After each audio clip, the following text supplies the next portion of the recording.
नमस्कार साथियों, मेरा नाम है कपिल। हमारी कंपनी का नाम है गुरुदेव real estate developers private limited.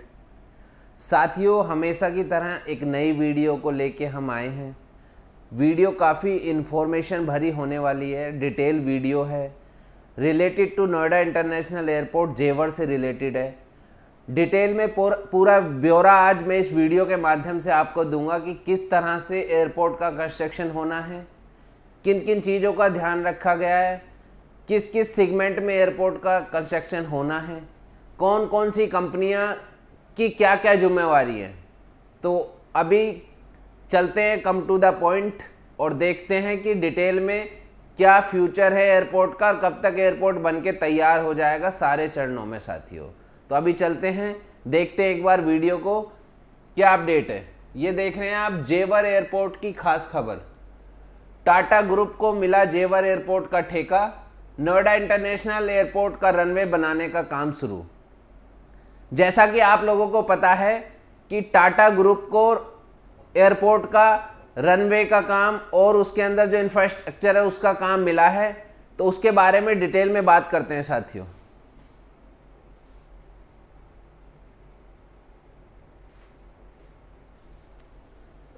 Uttar Pradesh के नोएडा शहर में बन रहा नोएडा इंटरनेशनल एयरपोर्ट देश का सबसे बड़ा एयरपोर्ट है।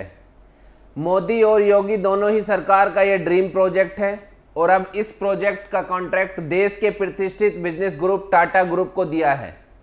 खास बात यह है कि प्रयागराज एयरपोर्ट के निर्माण का ठेका भी हाल ही में टाटा समूह को मिला। आपको बता दें, प्रयागराज एयरपोर्ट के निर्माण का कार्य टाटा ग्रुप ने तय समय से पहले ही पूरा कर दिया साथियों। सबसे बड़ा जो इनको काम मिलने का इनका एक्सपीरियंस, एयरपोर्ट का कंस्ट्रक्शन ले लें या कोई और बड़े प्रोजेक्ट ले लें साथियों, तो टाटा ग्रुप का अच्छा एक्सपीरियंस देखते हुए इन पे विश्वास जताया और इन्हें एक बार दोबारा मौका दिया नोएडा इंटरनेशनल एयरपोर्ट का वर्क करने का साथियों।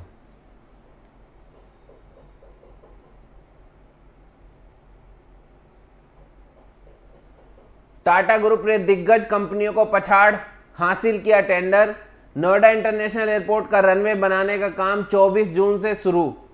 जानकारी के अनुसार एयरपोर्ट के रनवे की लंबाई 3900 मीटर और चौड़ाई 45 मीटर होगी। नोएडा इंटरनेशनल एयरपोर्ट का 2024 में होगा उद्घाटन। अब से 19वें महीने में उड़ेगी पहली उड़ान। साथियों, टाटा ग्रुप के साथ साथ और भी एक दो कंपनियां ऐसी थी जो रन में थी कि हम भी इस प्रोजेक्ट को कंप्लीट करें, लेकिन सबको पीछे छोड़ते हुए टाटा ग्रुप को ये टेंडर मिला है। 2024 में इसका पहले रनवे के साथ संचालन होना है साथियों।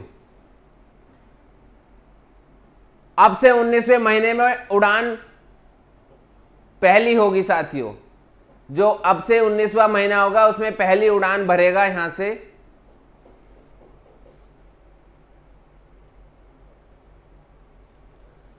अब हम बात करते हैं टाटा ग्रुप एयरपोर्ट में क्या क्या बनाएगा। YIAPL स्विट्जरलैंड की company Zurich airport international AG की 100% सहायक कंपनी है और इसे नोएडा अंतर्राष्ट्रीय हवाई अड्डे के विकास के लिए एक विशेष उद्देश्य कंपनी SPV के रूप में शामिल किया है। इसको सब कंपनी बनाया है, SPV के रूप में शामिल किया है टाटा ग्रुप को, क्योंकि ये एक इंडियन कंपनी है और यहां से रिलेटेड सारी चीज, इक्विपमेंट से रिलेटेड, कंस्ट्रक्शन से रिलेटेड इनका बना बनाया प्लेटफॉर्म है। सारी चीज को मद्देनजर रखते हुए इनको ये प्रोजेक्ट दिया है साथियों। वही अब इस कंपनी ने जेवर एयरपोर्ट को बनाने के लिए टाटा ग्रुप को अपना सहयोगी बनाया है।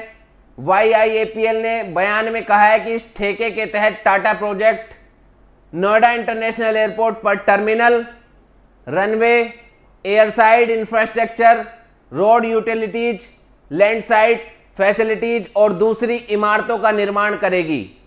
टाटा प्रोजेक्ट को देश में कई इंफ्रास्ट्रक्चर प्रोजेक्ट बनाने का अनुभव है।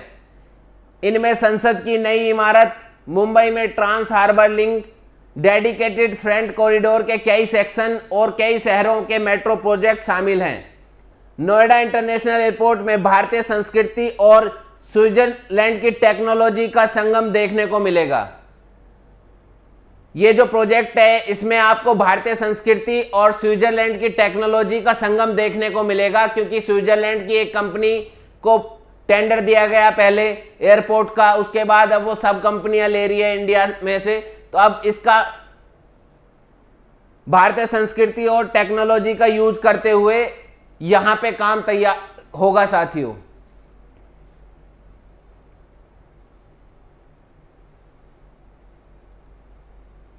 नियाल और इंजीनियर्स इंडिया लिमिटेड में हुआ करार।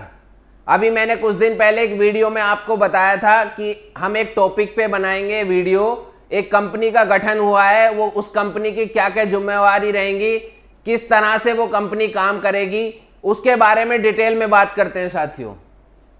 एयरपोर्ट के निर्माण से जुड़ी देखरेख के लिए भारत सरकार की कंपनी इंजीनियर्स इंडिया लिमिटेड को काम सौंप दिया गया है। यह कंपनी कार्य में तेजी के साथ एयरपोर्ट में लगने वाले मटेरियल की गुणवत्ता की जांच से लेकर कई तरीके का कार्य करेगी। नियाल यानी कि नोएडा इंटरनेशनल एयरपोर्ट लिमिटेड और इंजीनियर्स इंडिया लिमिटेड के बीच शुक्रवार को हुए करार के तहत यह तय हुआ है कि यह कंपनी प्रत्येक सोमवार को कितना कार्य एयरपोर्ट में हुआ है पूरी रिपोर्ट बनाकर नियाल के अधिकारियों को सौंपेगी। इस कंपनी की जो जिम्मेदारी है वो यहाँ की पूरी देखरेख, क्या डेवलपमेंट रेगुलर हो रहा है वीकली अपडेट करेगी और नियाल के अधिकारियों को सौंपेगी। ये इसका वीकली वर्क है।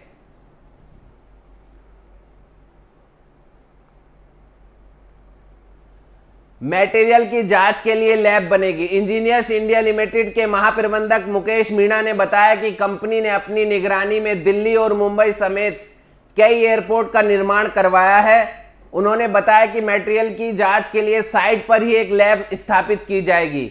जो मटेरियल इस लैब में टेस्ट नहीं हो पाएगा उसकी जांच के लिए आईआईटी दिल्ली या रुड़की भेजकर जांच की जाएगी। उन्होंने बताया कि बरसात में भी काम नहीं रुकेगा और निर्माण कार्य में कोई रुकावट नहीं आएगी। साथियों, इस कंपनी को पहले भी कई एयरपोर्ट बनाने में एक्सपीरियंस है। ये वहां पे भी गुणवत्ता की जांच और सारी देखरेख करती आई है। वही चीज देखते हुए इनको ये देखरेख की जिम्मेवारी दी गई है। ग्राउंड वाटर का दोहन नहीं होगा। नियाल के सीईओ डॉक्टर अरविंद सिंह ने बताया कि नोएडा इंटरनेशनल एयरपोर्ट के निर्माण के दौरान ग्राउंड वाटर का दोहन नहीं किया जाएगा।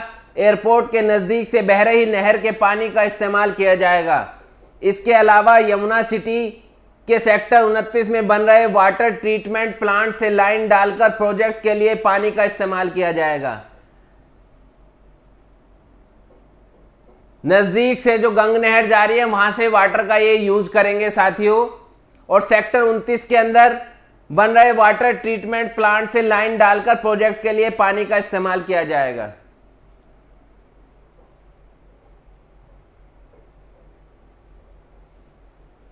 नोएडा की जमीन पर होगी विदेशी हवाई जहाजों की मरम्मत, जाने क्या है प्लान।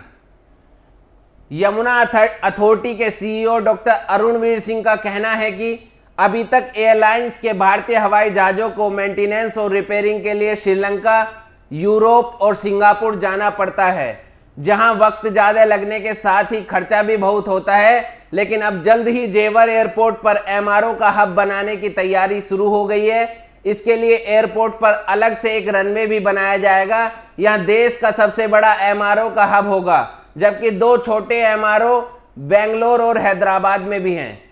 बेंगलोर और हैदराबाद में ऑलरेडी 2 छोटे एमआरओ हैं, लेकिन यहाँ पे सबसे बड़ा मेंटेनेंस के लिए हब बना रहे हैं साथियों।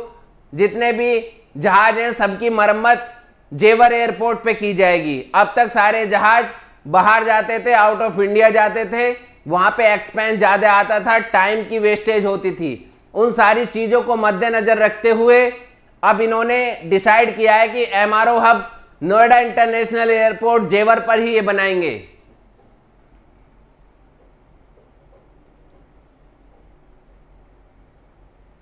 पहले चरण का निवेश। Yamuna international airport private limited के मुख्य कार्य अधिकारी क्रिस्टोफ सेलमैन ने कहा है कि हमें नोएडा इंटरनेशनल एयरपोर्ट के लिए टाटा प्रोजेक्ट के साथ साझेदारी करने की खुशी है। इससे हमारी परियोजना अगले चरण में प्रवेश करेगी और निर्माण गतिविधियों में तेजी आएगी। वहीं जेवर एयरपोर्ट में निवेश को लेकर कहा गया है कि कुल 1334 हेक्टेयर में फैली ग्रीनफील्ड सुविधा के पहले चरण में 5700 करोड़ रुपए का निवेश किया जाएगा। इससे एक रनवे का परिचालन शुरू किया जाएगा। इसकी क्षमता सालाना 1.2 करोड़ यात्रियों को संभालने की होगी। इस एयरपोर्ट का परिचालन 2024 में शुरू होना है। साथियों, पहले चरण का काम 2024 तक शुरू होना है। उसमें जो लागत आ रही है वो 5700 करोड़ रुपए का निवेश है और जो एरिया यूज कर रहे हैं 1334 हेक्टेयर है साथियों, और पहले एक रनवे के साथ ये कार्य किया जाएगा साथियों।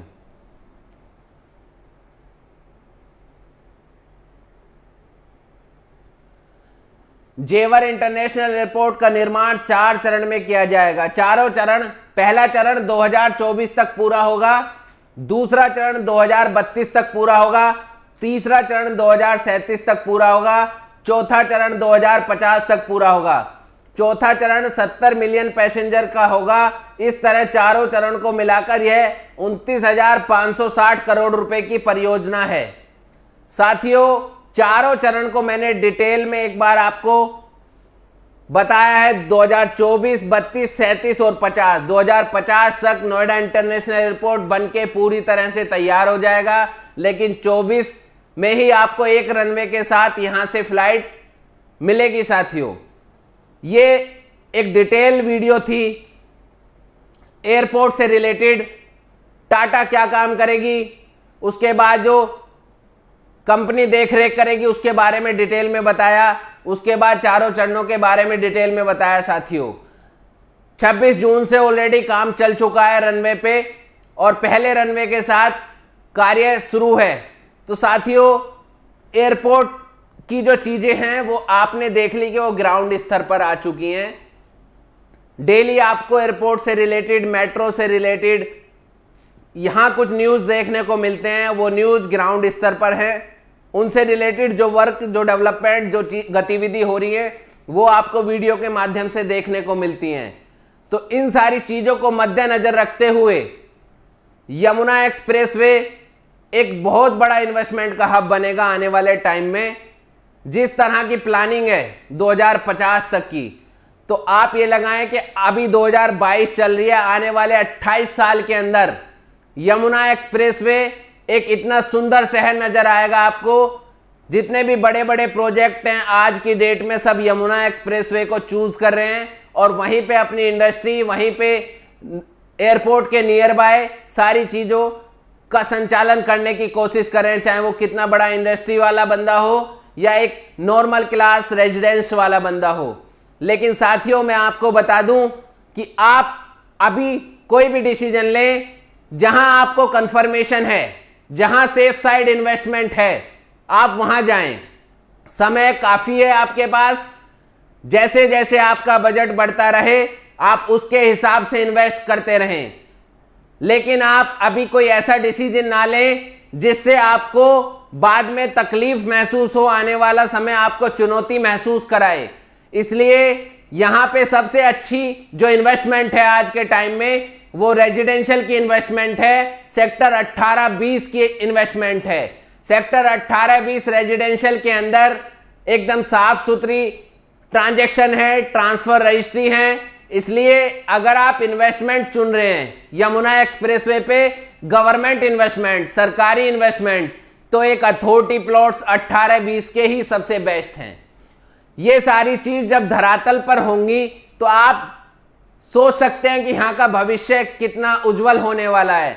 अगर आप या इन चीजों को आज ध्यान में रखते हुए इन्वेस्ट करते हैं तो आने वाला समय आपके लिए काफी अच्छा समय होगा साथियों। चाहे आप एक रिटर्न के हिसाब से देख लें, चाहे आप देख लें अपने रिहाइश के हिसाब से। बात करते हैं व्यवसायिक के लिए, तो इंडस्ट्रियल प्लॉट अभी विल जीपीए पे सेल हो रहे हैं। कोई गारंटी नहीं है कल को आपको विल जीपीए के माध्यम से चीजें आपके फेवर में कन्वर्ट हो जाएंगी। लेकिन अगर आपको इंडस्ट्री भी लेनी है तो आपको ई ऑक्शन के बहुत सारे ऑप्शन अभी प्राधिकरण निकालेगा। आप साफ काम करें, टेंशन फ्री काम करें। टेंशन फ्री में अगर आज की डेट में इन्वेस्टमेंट करनी है तो रेजिडेंशियल सेक्टर 18-20 300 से लेके 4000 मीटर तक का प्लॉट, कोई भी साइज अपने बजट के हिसाब से आप चुन सकते हैं साथियों। हमेशा हम वीडियोज इंफॉर्मेशन भरी लेके आते हैं, डेली के अपडेट्स आपको बताते हैं। आप विश्वास करके टाटा ग्रुप को ध्यान में रखते हुए एयरपोर्ट का क्या विकास होने वाला है, कैसे कैसे डेवलपमेंट होगा, ये सिनेरियो आप तैयार कर चुके होंगे। आने वाले टाइम में कुछ समय में आपको चीजें ग्राउंड पे दिख भी जाएंगी साथियों, कुछ हमारे वीडियोज के माध्यम से, कुछ आप प्रैक्टिकली ग्राउंड पे जाके देख सकते हैं।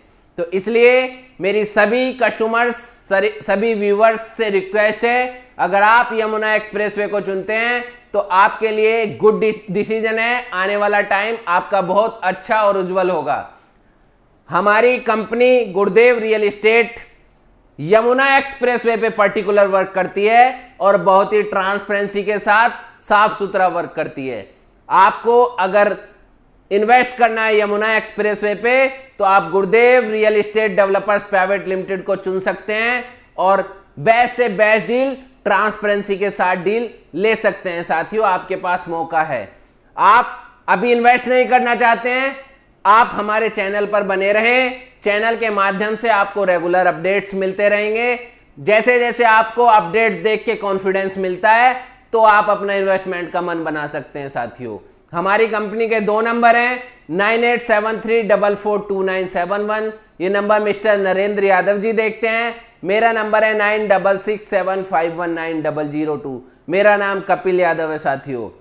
यमुना एक्सप्रेसवे से रिलेटेड हम सारी जानकारी आपको देने की कोशिश करते हैं। यहाँ से रिलेटेड प्रोजेक्ट जितने भी आ रहे हैं सारी जानकारी उनकी भी हम आपको देने की कोशिश करते हैं। फिर भी कोई चीज़ अगर रह जाती है, कोई चीज़ हमारे ध्यान में नहीं है तो आप कमेंट के माध्यम से, कॉल के माध्यम से, व्हाट्सएप के माध्यम से हम तक पहुंचा सकते हैं। आपका पॉइंट ध्यान में रखते हुए हम उस पर वीडियो बनाएंगे और आपको एक अच्छी इंफॉर्मेशन भरी वीडियो देंगे साथियों। आज की इस एयरपोर्ट से रिलेटेड वीडियो को मैंने अच्छे से आपको डिटेल में बताने की कोशिश की, समझाने की कोशिश की। आपको फिर भी कोई इस वीडियो के अंदर त्रुटि नजर आती है तो आप जरूर कमेंट के माध्यम से बताएं, ये आपकी जिम्मेवारी है साथियों। आज की अपनी इस वीडियो को अभी करते हैं समाप्त। कल मिलेंगे किसी दूसरे टॉपिक पे दूसरी वीडियो के साथ। नमस्कार साथियों।